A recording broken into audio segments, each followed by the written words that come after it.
সকালবেলা ঘুম থেকে উঠে বাসি কাজকর্ম সেরে রান্নাবান্নাও কিন্তু আমি করে নিয়েছি। আর এখন বাজে সকাল 7:30। দেখো আলু ভাজি করেছি, হাঁড়িতে আছে ভাত আর পেঁপে সেদ্ধ, আর ডাল করেছি, মসুর ডাল। তারপর দেখো রান্নাবান্না শেষ করে রান্নাঘরটা এখন আমি পরিষ্কার করিনি। কলসিতে জল ছিল না, তাই ভাবলাম আগে জলটা এনে রাখি। তারপর চলে আসলাম আমি গ্যাসটা পরিষ্কার করে নিতে। আর আজকে না গ্যাসেই রান্না করেছি, কারণ কি জানো, সকালবেলায় একদমই ভালো লাগছিল না। শরীরটা না এই দু একটা দিন যাচ্ছে একদমই ভালো যাচ্ছে না। আর সকালবেলায় উনুনে রান্না করতে গেলে উনুনটা জ্বালাতে কিন্তু আমাকে অনেকটাই টাইম লেগে যায়, জ্বলতেই চায় না সকালবেলায়। তাই আমি তাড়াহুড়ো করে গ্যাসেই ভাতটা বসিয়ে দিয়েছি। আর শরীরটা একদমই ম্যাচ ম্যাচ করছে আজকে। তারপর দেখো এখন রান্নাঘরটাও ঝাড় দিয়ে পরিষ্কার করে নেবো আর কি। আর চুলোয় তোমরা দেখতে পাচ্ছ আগুনটা কিন্তু জ্বলছে, কারণ কি জানো, এদিকে গরুর খাবার বসিয়েছিলাম আমি চুলায়, মা জাল করে দিয়েছে। আমাদের ভাত না রান্না করলেও গরুর খাবারটা তো আর গ্যাসে জাল করে নেওয়া যাবে না, তাই না? অনেকটাই কিন্তু গ্যাস খরচ হয়ে যাবে। এই জন্য চুলায় কিন্তু গরুর খাবারটা জাল করে নিয়েছি। চলো তাহলে, এই যে এতগুলো ময়লা বের হলো, কাস্টে দিয়ে রান্না করলে কিন্তু অনেক ময়লা হয় চুলোর কাছে আর কি। এই জন্য ময়লাগুলো তুলে আমি চুলোর ভিতরে দিয়ে দিলাম, তারপর ঝাড় দিয়ে নেব। এত ময়লা ঠেলে নিয়ে আমাকে বাইরে ফেলতে হবে, আবার বাইরেটাও তো ঝাড় দিতে হবে, তাই না? এই জন্য এখানেই ফেলে দিলাম। আর আজকে না রান্নাঘরটা আমি একদমই মুছবো না, একদমই ভালো লাগছে না শরীরটা। চলো তাহলে ঘরটা ঝাড় দিয়ে নিই।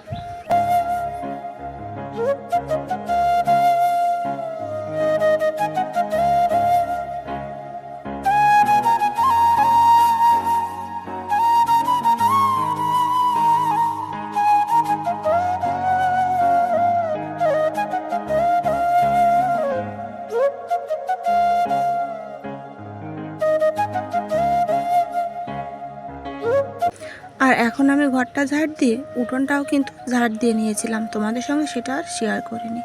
তারপর বিছানা তুলতে যাব আর কি।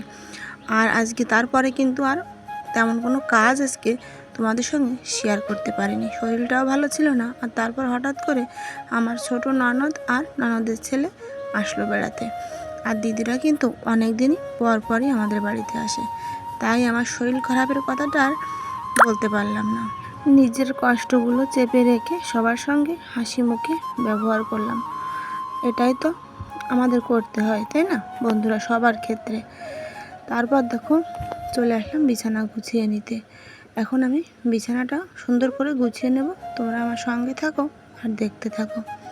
আর ও হ্যাঁ, আজকে তো ইন্ট্রোটাই তোমাদের দেওয়া হয়নি। শুভ সকাল বন্ধুরা, কেমন আছো সবাই? আশা করি সবাই খুব ভালো আছো, আর আমরাও কিন্তু ভালো আছি। আজকে বৃহস্পতিবার, আর আমি সুপ্রিয়া চলে আসলাম আরও একটা নতুন ভিডিও নিয়ে। ভিডিওটা তোমরা দেখতে থাকো আর আমার সঙ্গে থেকো, আশা করি তোমাদের একটু হলেও ভালো লাগবে। চলো এখন দেখো বিছানাটা আমি ঝাড় দিয়ে নিচ্ছি। আর তারপর চলে আসলাম একদম বিকেলবেলায়। দেখো তোমাদের দাদা ভাই বাজার থেকে একটা গাড়িতে করে এই যে চিকেন পাঠিয়ে দিল। সব কিছু রেডি করে নিয়েছি। দেখো দিদি আমার সঙ্গে সঙ্গে হাতে হাতে কিন্তু সব কিছু এগিয়ে দিল।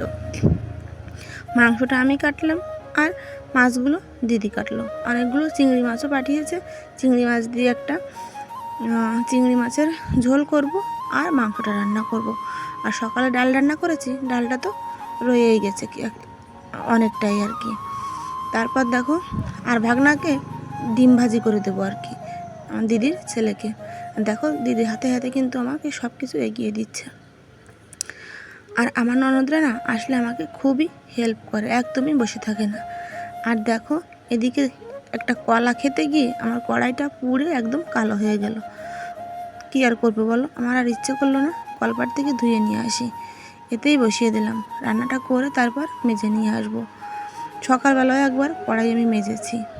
আর জানি না বন্ধুরা কেন এই কড়াইটা আমার একটু গরম হলেই দেরিতে কড়াইতে কিছু দিতে দেরি হলেই পুড়ে যায়। তারপর দেখো আগেই কিন্তু চিংড়ি মাছের ঝোলটা আমি করে নেব।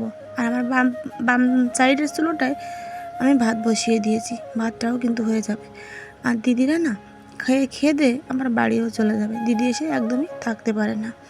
দেখো মশলাটা পুড়ে যাবে, তাই আমি একটু জল দিয়ে দিলাম, ভালো করে কষিয়ে তারপর চিংড়ি মাছগুলো আমি এর ভিতর দিয়ে আর একটু কষিয়ে নেব, তারপর জল দিয়ে দেব। তারপর ভালো করে ফুটে গেলে একটু গরম মশলা গুঁড়ো দিয়ে নামিয়ে নেব। আর কি জানো বন্ধুরা, এখন ভয়েস ওভার দিচ্ছি, এখনও কিন্তু আমার শরীরটা একদমই ভালো লাগছে না। আর শরীর খারাপের কথা কি আর বলি, সেটা নাই বললাম, কিন্তু শনিবার করে আমার ডাক্তার দেখাতে যাওয়ার কথা আছে, অবশ্যই আমাকে ডাক্তার দেখাতেই হবে। তারপর দেখো এই যে চিংড়ি মাছগুলো দিয়ে দিলাম, এখন আমি ভালো করে কষিয়ে জল দিয়ে দেবো, আর একটু হলুদও দিয়ে দিলাম, একটু কম মনে হচ্ছিল তাই। আর চিংড়ি মাছগুলোর সঙ্গে কয়েকটা পার্শে মাছ আর কয়েকটা বেলে মাছও ছিল, এই মাছগুলো আমি ফ্রিজে রেখে দেবো। সকালবেলায় দিদি এনেছে হেলাঞ্চি শাক, এই শাক দিয়েই তোমাদের দাদাভাইকে ঝোল করে দেবো। ও না শাক খেতে খুবই পছন্দ করে, ও নয় আমরা সবাই, শুধু আমার 2 ছেলে বাদে আমরা সবাই কিন্তু শাকের ঝোল খেতে ভীষণ পছন্দ করি। আর দিদি কিন্তু অনেক তরকারি এনেছে, অনেক সবজি এনেছে বাড়ি থেকে আর কি, তোমাদের দেখানো হয়নি। উচ্ছে এনেছে, বেগুন এনেছে, কাঁচামরিচ এনেছে, অনেক কিছু। দিদির বাড়ি সব কিছুই লাগায় আর কি, সবজি গাছ। তারপর দেখো এই যে চিংড়ি মাছগুলো আমি ভালো করে কষিয়ে নিয়েছি, তেল ছেড়ে দিয়েছি, এখন জল দিয়ে দিলাম।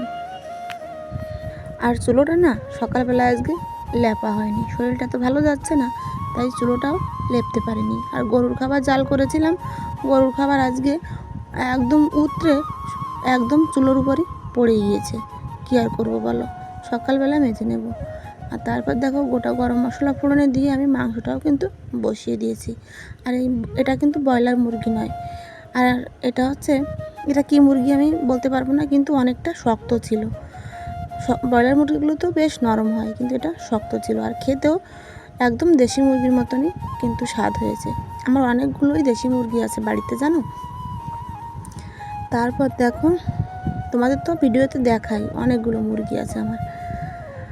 আর এই যে মাংসটাও আমার ভালো করে কষে গেছে, দেখো তেল ছেড়ে দিয়েছে, এখন আমি জল দিয়ে দেব।